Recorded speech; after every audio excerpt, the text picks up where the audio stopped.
Tuloy na sa susunod na linggo ang pagpapatupad ng water interruption ng Maynilad. 56% ng mga customer nito posibleng maapektuhan. Ang ulat mula kay George Bandol.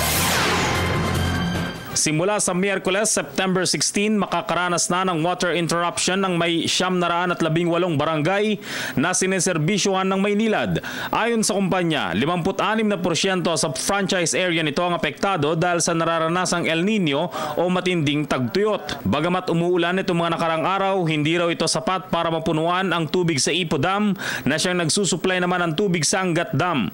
Nakikita namin na there is a need talaga na for us Maynilad na gawin na yung pagbabawas ng supply na binibigay natin.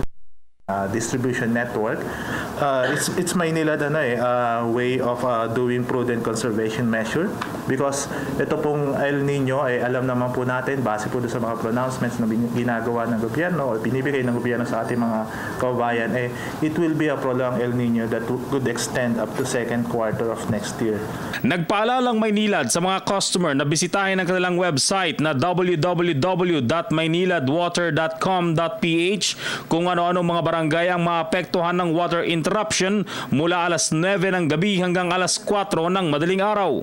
Magiging continuous pa po ito.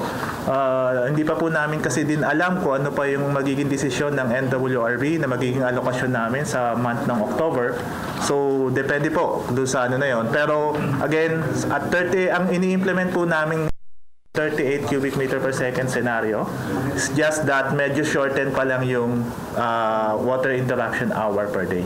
Sa mga hindi apektado ng water interruption, posibleng makaranas naman ng mas mababang water pressure ang mga ito. Umaasang Maynilad na malalagpasan ng mga consumer ang nararanasang El Nino. Para sa Telebisyon ng Bayan, George Bandola.